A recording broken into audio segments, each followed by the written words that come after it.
Hi, how's it going? My name is Hector Acuna. Thank you for checking out my videos and channel. If you're already subscribed, thank you so much for supporting my channel. If you're new to my videos, I hope you'll consider subscribing after watching this. Today, I'm going to bring you along with this kind of impromptu plein air painting session in the Cedarburg, Grafton area. I'm not quite sure where I'll be painting yet, but I have a large 4-foot by 5-foot canvas that I want to incorporate some plein air painting on. And yeah, that's pretty much it for the goals. So we'll see what happens in the video. I'm going to just film a couple bits and pieces of the day, and hopefully it's, engaging or interesting for you to watch. Before we get into it, check out my website, acunaarts.com, where you can sign up for my newsletter. I have an independent storefront there where I sell paintings and prints and stickers and that kind of stuff. And yeah, if you have any questions, feel free to leave them in the comments of the video. All right, before I take off, I do have to eat some lunch. We had a really fun get together last night with some friends, had some carnitas tacos, so I'm eating that for lunch today. Yesterday, I also went to a reception in Milwaukee at Torrey Folliard Gallery for the show of plein air paintings by one of my favorite Wisconsin artists, Beth Ann Moran Hanslick. So if you're not familiar with her work, you should definitely check out her Instagram and website. She's an amazing painter and teacher. She's an inspiration, and she's part of the reason I think I'm finally taking some of my bigger canvases out to do some plein air painting today. So. Okay, I'm gonna try my best not to make this too much of a, YouTube vlog, over the top kind of video today. But it's been a while since I've put together kind of a vlog style video, and thought this would be a fun day to document because it's really, really nice outside here in Grafton.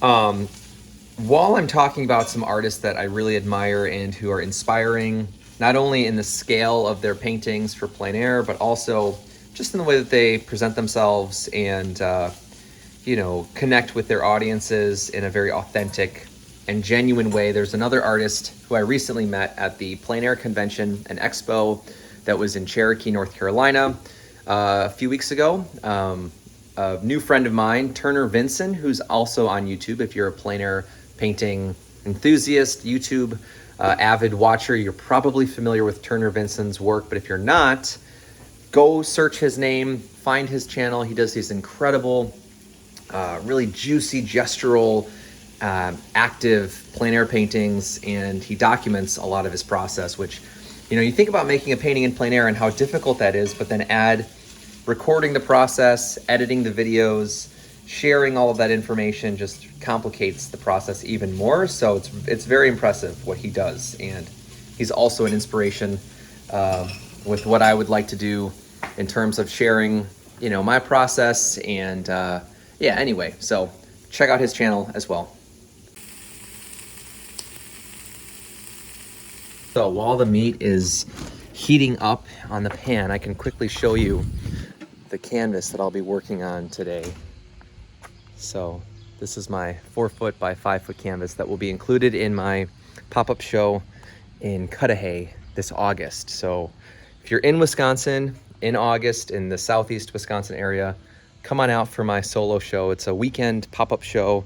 And Saturday, August 17th is going to be the sort of public reception for the show. I'm really looking forward to it. And yeah, I'm trying to keep a pretty open mind about the paintings and the different methods of painting that I want to incorporate in this body of work. So this large canvas is one of the remaining paintings that I would like to finish in time for that show. And yeah, we'll see how that goes. Okay, there's my fuel for today. Little taco shot. Okay, got the painting loaded in the van. I'm hoping that it doesn't bounce around too much, especially when I'm coming home. I don't want the area that I'll paint on to get scuffed. So today is definitely going to be a bit of a learning experience on traveling with large canvases, but I'm really happy that I chose to build a cradled panel that the canvas is wrapped around. That should help give it a bit more structure. and make things easier to transport. Now I have to go load up my pallet and figure out some of those different supplies, and then we can get going. So one thing that is going to be a problem that I have not solved yet is how to hold the painting while I'm working on it on location. I've only done plein air paintings that are like 28 inches by 28 inches. That's the largest size I've done. So this is much bigger than that, and I don't have an easel that is going to work well for this. So I also don't know where I'm going to be painting. I don't know if I can lean my canvas up against a wall or even up against my van. Just with parking, I really want to go into Cedarburg, which I've painted in Cedarburg a number of times, and I've always had a really great experience. This feels like a painting that I think would, you know, could use some of the subject matter in Cedarburg, and it would really advance some of the ideas in the painting. So that's where my head is at with this process right now. But practically speaking, I need to figure out how I'm going to keep the painting off the ground, probably, because it's not so tall that it's like a mural where I can probably work on the whole thing. Excuse me. Work on the whole thing, you know, just standing upright, but it's tall enough that I can probably work on most of it that way. So I'm gonna try to bring a couple of 2x4 size blocks of wood. Maybe I can just put the canvas on top of the wood. Yeah, so anyway, I'm just thinking in the garage right now on things that might be useful to bring with me that I can use to help prop the painting up off the ground, since I don't have an easel that's quite big enough for this yet, which maybe that's a project this summer to build, is a larger travel easel that's really sturdy, probably really heavy, but it's built for these kinds of paintings, these big, tall, heavy paintings. So before I pack everything up, I did want to just remind you guys that on Friday, June 7th, sometime in the afternoon, I haven't decided which time yet, I'll be doing a shop update on my website, acunaarts.com. And a number of these paintings on our wall here will be available for purchase. So a lot of these were made in North Carolina during the plein air convention. So this top one here and this bottom one are both going to be available for purchase, framed in these frames. They're both 8x10 oil paintings on handmade oil primed linen panels, as are the other ones that I'll be showing you here. This one is 5x7 inches. That will be available for purchase. This one is like 8x9 inches, somewhere in that range, also available for purchase. The two tulip paintings here have really cool custom frames that I designed and just finished building and painting. I'm really happy with how they look in their new frames. So they will also be available for purchase in my shop on Friday, along with this painting and possibly even this boat painting. We'll see. And I have an interested buyer for this painting, so this one might already be sold by Friday, but if not, this one will also be available. So I just wanted to take a minute here and remind you that I will be doing a shop update. The other three paintings on the wall are being saved for a invitational show in Eau Claire this fall, so those are not for purchase, but everything else will be. Okay, back to packing. One of the things I'm trying to decide at the moment is which colors that I want to paint with on my painting. This is my printed reference that I was starting with for the canvas that I'll be painting on today, and so far I've really only incorporated this bottom left section of the reference on the canvas, but I have these big color field areas painted in as well.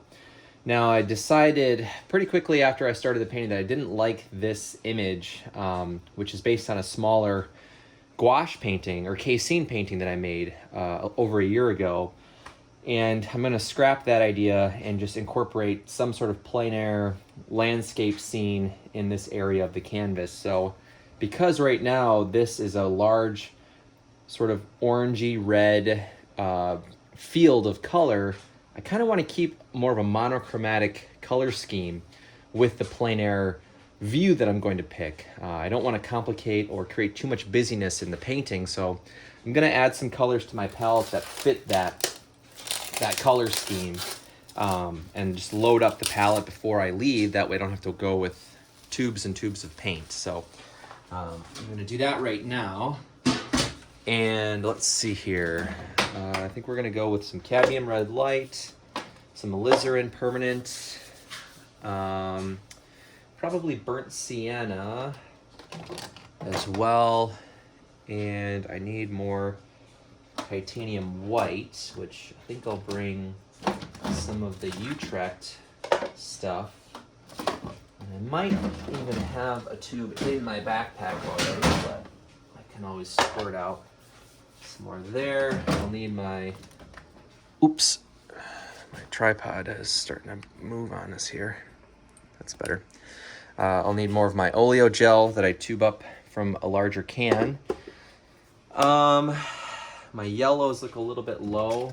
Maybe I'll replenish some of the yellows and the orange. Some of these tubes of paint I've had for like 4 or 5 years now, and it's really nice that they last a long time because some of these tubes are really expensive.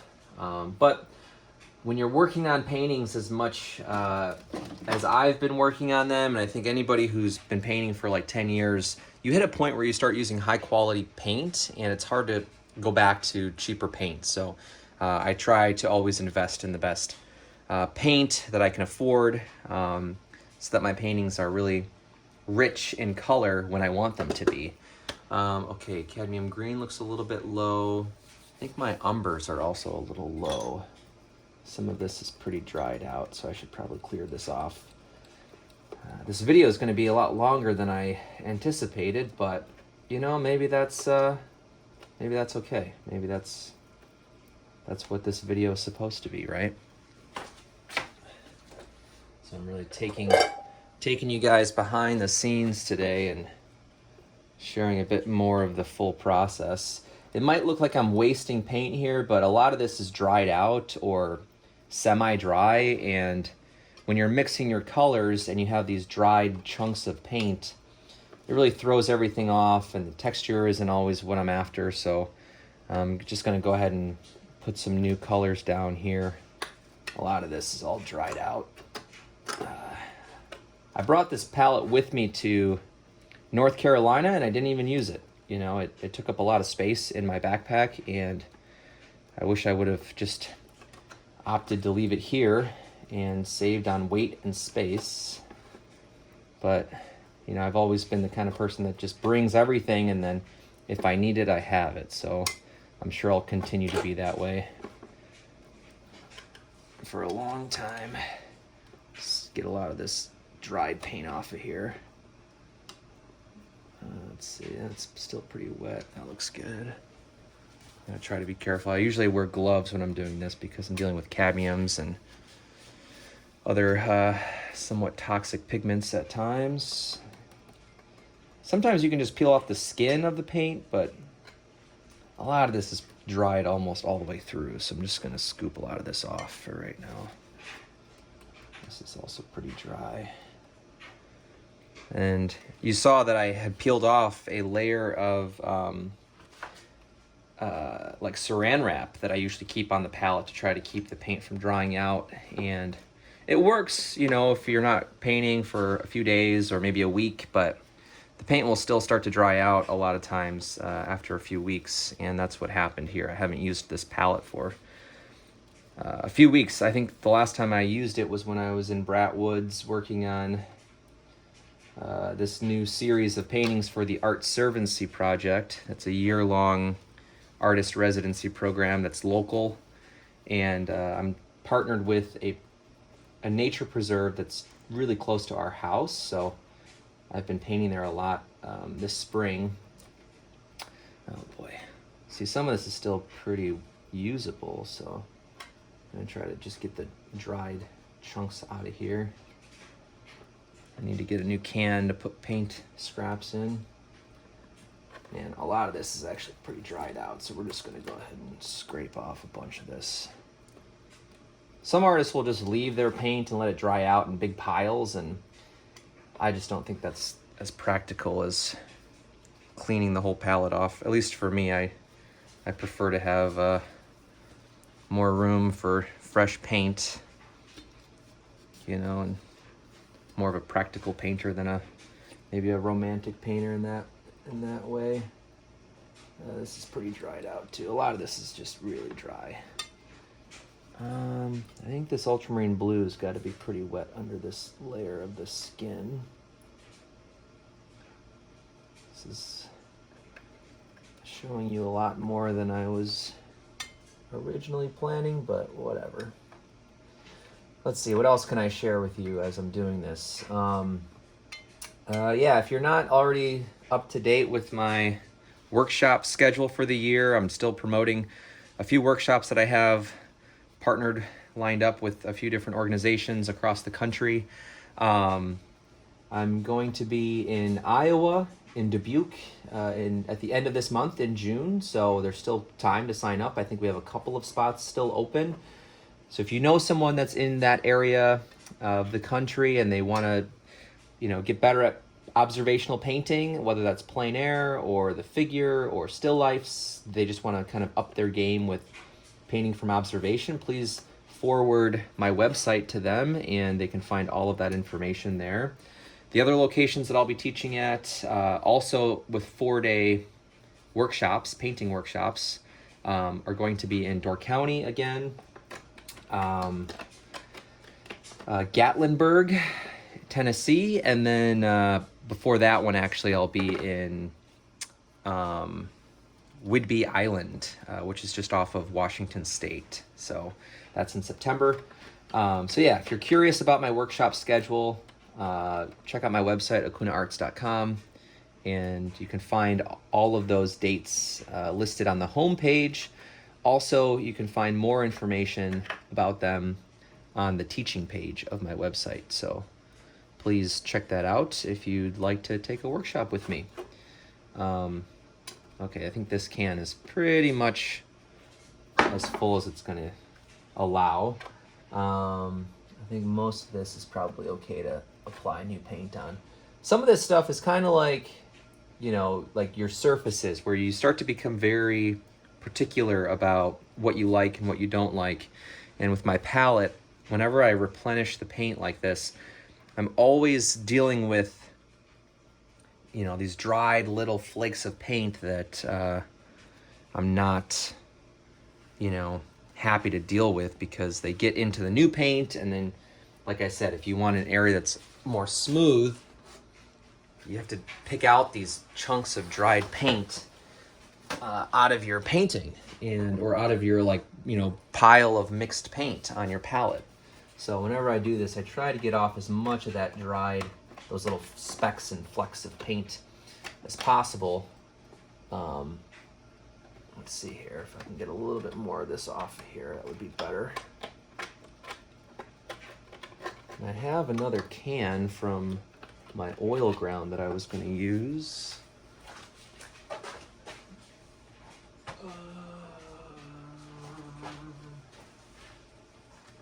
Here we go. So this is pretty much empty. There's a little bit of dried out oil ground in there, but I'm going to use this as a way to store paint, this dried paint palette scrap crap. So let's get this off of here. And I can really allow that oil ground that's still left in there, that's already mostly dried out, to keep drying out this way. So I'll just scrape stuff in here. Okay.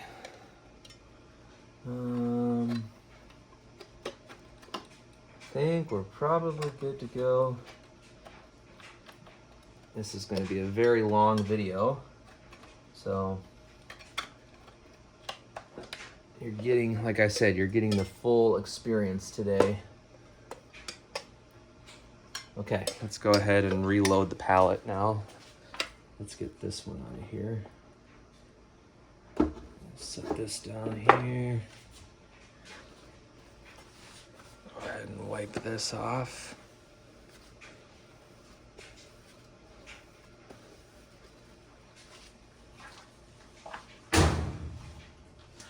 Okay. All right, yeah, I'm trying to think of other announcements that I can share while I'm doing this. If you are in Wisconsin, also please check out my website schedule of events, because there are a couple of exhibitions where you can find my work. There's one show that just opened in Sturgeon Bay at the Miller Art Museum. It's a like invitational plein air painting show, and I'm exhibiting 8 paintings alongside work from Shelby Keefe, Mark Anderson, Stephanie Lord, and Brian Sindler. So it's like a 5-person show. And apparently they also have a Wisconsin Visual Artists member show happening on the 2nd floor as well. So if you go see our show, you can also catch another show while you're there, which is really cool. And this Thursday, on the 6th of June, from 3 to 4, we are doing a artist panel talk that's going to be moderated by, I believe, the director from the Peninsula School of Art and the like head curator from the Miller Art Museum. So it's going to be a really fun afternoon. I'm very excited to, be given a platform to talk a little bit more about my work and my practice, and specifically how plein air has really helped, my creative process in different ways. So I'm looking forward to that. I should keep this out. So yeah, if you're in the Door County area this week on Thursday, I hope you'll come out and check out our public talk. It's going to be a really fun afternoon. And the other painters in the show are really great painters too. So you're going to see a really, really strong body of plein air paintings. So I'm honored to be in the show and to have been invited. I'm also excited. I don't know if I'm allowed to announce this yet, but I'll just mention this briefly here on YouTube, that I was invited to also be one of 3 jurors and judges for a juried show at the Miller Art Museum that's going to be coming up here this summer. And I don't know who the other jurors are that were invited, but Helen, who's the curator, she wrote a letter inviting me to be one of the judges. So that's really, really exciting. It's exciting and really fun to start to get these new opportunities for teaching and for judging or jurying art shows. It's one of those things where you feel just really grateful that people admire what you do, and respect, your experience and, your voice as an artist, and trust you with these kinds of responsibilities. So I'm really honored that I'll get to be part of this juried show at the Miller Art Museum. So yeah, let's see. Got all these tubes there. Now that there's like emptiness everywhere, I'm wondering if I should add a few other colors here. I still have some ultramarine blue. I'm gonna add a little bit more just because, again, I don't know what I'll be painting today, and it's better to be prepared. I'm not planning to bring all of these tubes of paint with me today. And I also don't know how long I'll be painting either. So this could be like a 5-hour session, and I don't want to run out of paint since I'll be driving and loading everything up. And then, it's annoying when you get somewhere and you start painting, and in the first hour you burn through a lot of one pigment and you don't have more. It's like, man, why didn't I just put more on my palette? Okay, I'm gonna put phthalo green down because I think this red color is going to really open up in range if we introduce a green on the palette. And phthalo green's been a really fun color to work with lately, so I'm gonna put a little bit of that on there. And I know I want to add some of the umbers, raw umber, burnt umber. They're very similar, but I don't know, I end up using both simultaneously a lot. Maybe that's, I don't know, maybe that's stupid to do that, but that's what I like to do. Man, some of these tubes just really dry out and they're hard to open. There we go.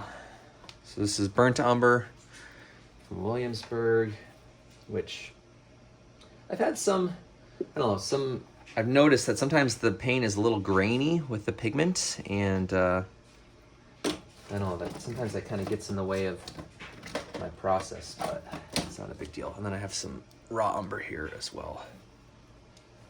If you're not a painter and you're just curious about my order of colors, because I'm assuming if you are a painter, you might already have figured out why I'm laying my colors out the way that I am. But if you're not, I like to move everything in terms of temperature from kind of like warms to cools. But even within that range of the palette, there's a cooler and a warmer version of each of the primaries. This Cad Red Deep is pretty oily. I'm going to squirt this on paper towel first and let some of that oil absorb into the paper towel before I transfer that on my palette. Should really be wearing gloves right now because you can tell this is really messy, and cadmium is not something you want to mess around with absorbing into your skin. Why is the cap not going back on? Oh brother, this is really getting everywhere here. Why don't we just try this? There we go. Oh, it's not lining up.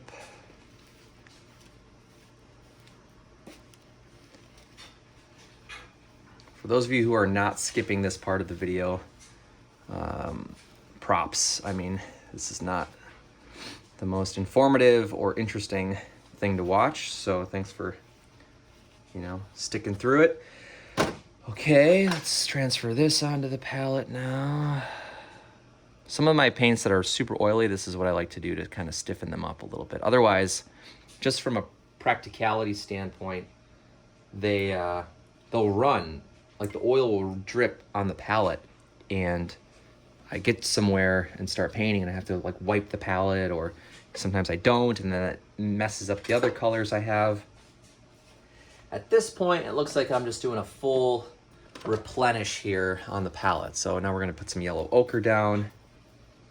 This could be like its own separate video, but whatever. We're just gonna do it all together. When I'm done with everything, I'll kind of go through and tell you what I have on the palette here.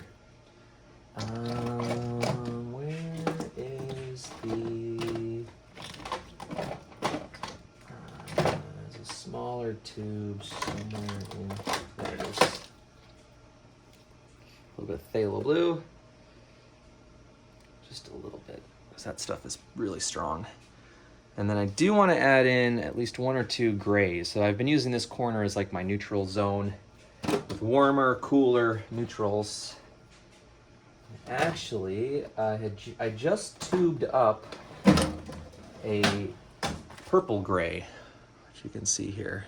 So this was made, you can kind of see the cap, just to give me a reminder of the color. I'm gonna put this kind of in the middle, I think. So this is a color that I just kind of mixed up on my own a few nights ago on my glass palette under here. And I had some sort of like extra paint from a painting session that was already kind of a purple, and it was really dark, so I just added a ton of titanium white and made a lighter tint of that purple color. And I was like, this is a really nice color that I could probably use to desaturate some of my mixtures and tone things down a little bit. Let's see if I can get this open. Sometimes these are so old and I haven't used them in a while that they dry out. Okay, it's not gonna open. I have some, let's see here. I'm in a rush right now because sorry for all the noise. I really want to get outside and get painting, and I just think this is probably not that exciting to watch, so I'm trying to hurry up. Okay, we're going to use some Portland Cool Gray, which is, not that far off from the purple I just put down, but maybe I'll do some plein air painting tomorrow or later tonight with the full palette of colors, so that's also why I'm just like replenishing everything here. even though I'm probably gonna stick to this area of the palette during today's session. Let's get this little piece of liner out of the way. Let's see. Kind of push it back down. If you have cans of paint like this, you kind of want to be careful about how much air you're leaving inside of the can, because the paint will start to dry out. It's happened to other cans of paint that I've used before.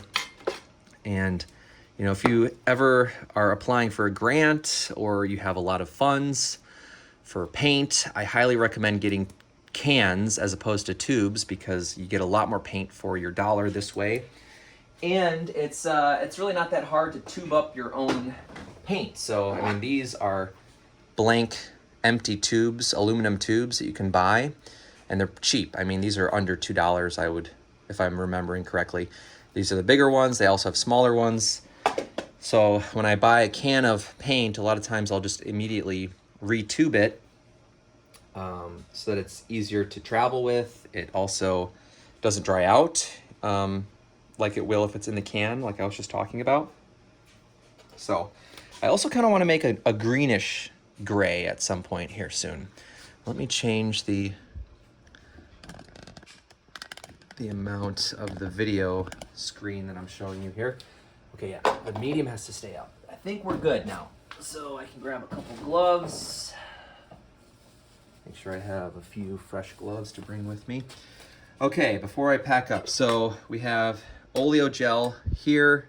There's a little bit of Velasquez medium, which maybe I'll put just a little bit more of that on the palette too. This is kind of an impasto medium from Natural Pigments or Rublev oil colors, as is oleo gel. They're both produced by the same company.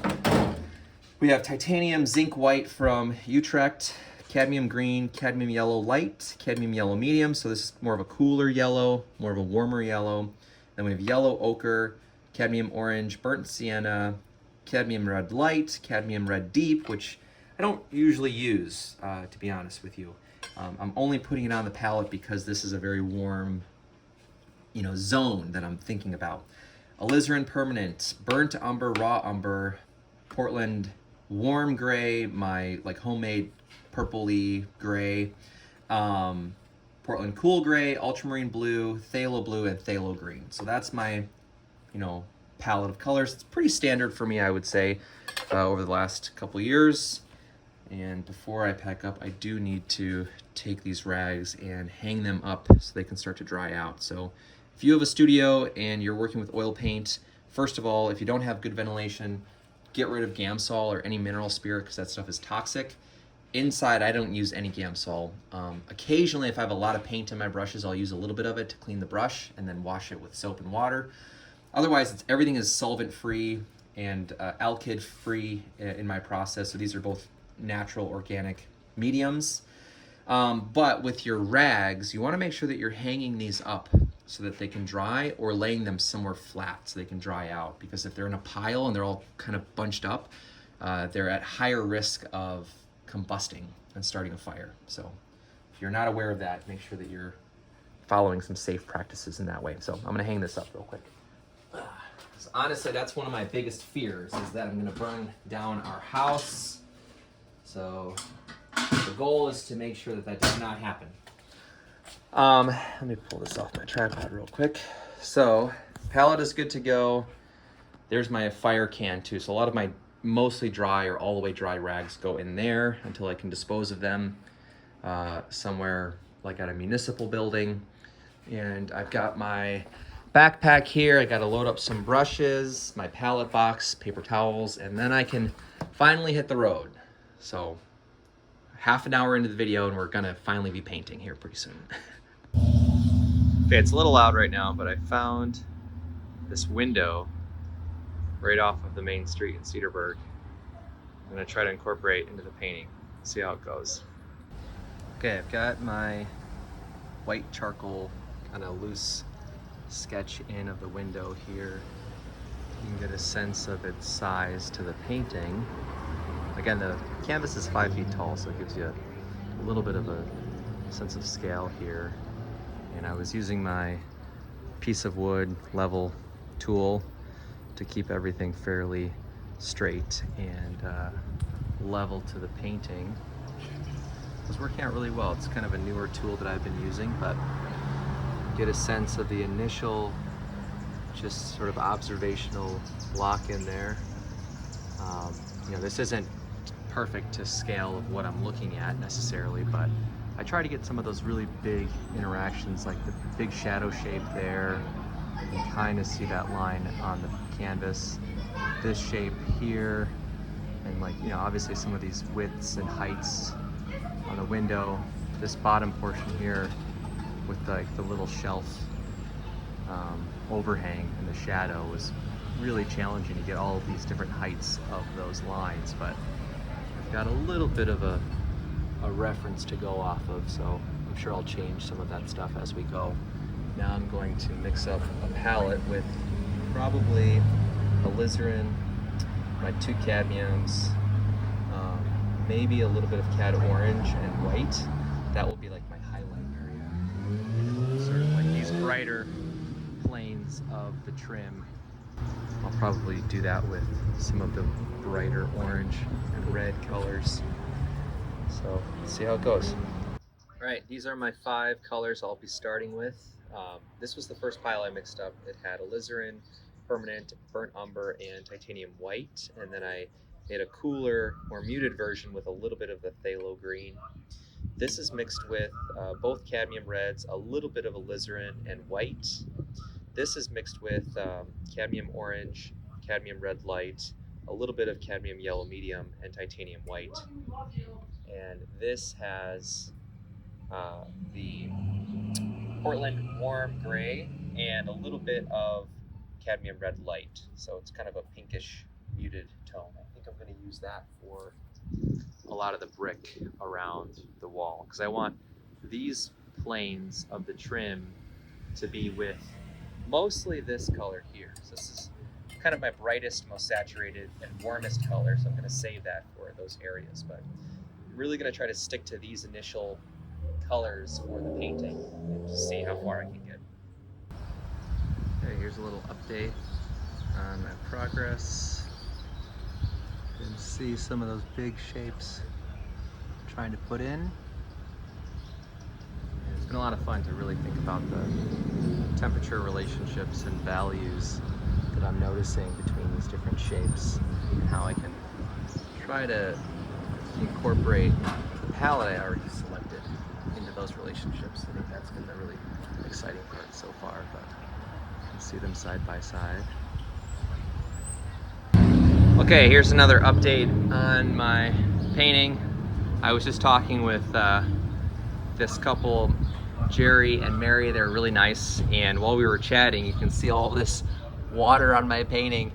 While we were chatting, there was a bird taking a bath in the gutter, like right above my painting. So all of a sudden, there was a ton of water splashing over the gutter onto my palette and my painting. So I'm just wiping it off right now with a paper towel. Luckily, all of this is dry, so it's not a big deal.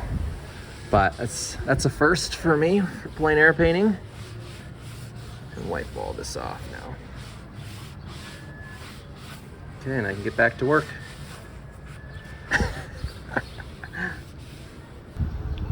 All right, I think I'm done with the painting today. Here's how it turned out.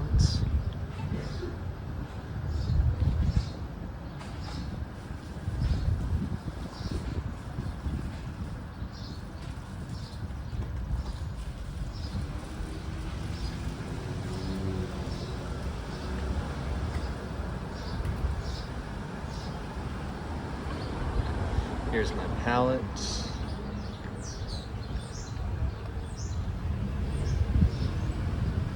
So I ended up using a little bit more phthalo green.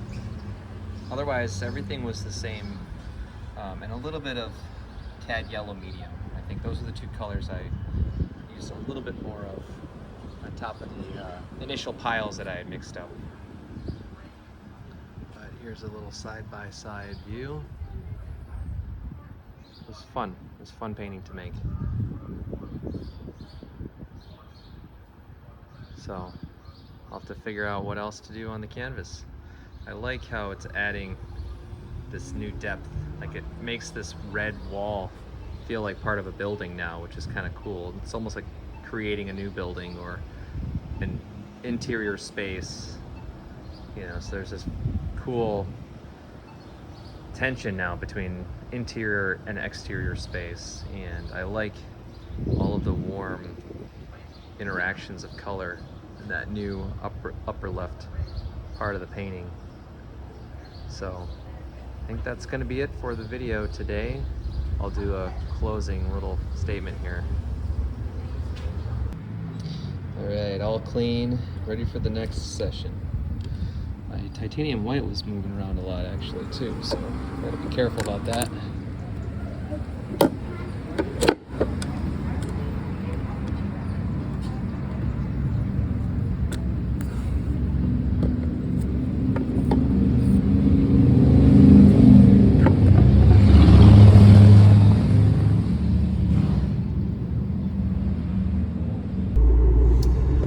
So I'm headed home, very tired after standing for like 4 hours in that little alleyway.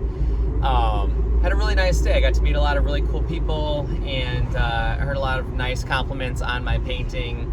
I met a few artists that were just kind of walking around in Cedarburg, and it's always fun to talk about painting with other artists. And one thing I forgot to mention though is that there's a chocolate shop right next to where I was painting off of Washington Avenue, or like the main street in Cedarburg, and a few of the employees came out and asked if I would like any chocolate on the house, and I said sure, you know, if you're gonna get rid of something, or if you don't, you know, if you have to clear out some of your displays or whatever, I'd be happy to take anything.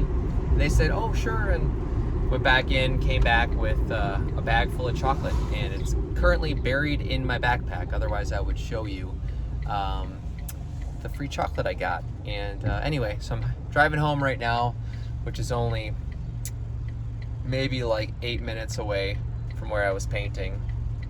And yeah, I can wash my brushes and enjoy the rest of my Sunday. I hope you enjoyed this very long kind of painting vlog video. And stick around for future updates from my studio. That's all I have to share, and I hope you have a wonderful rest of your day. Thank you for watching. Bye.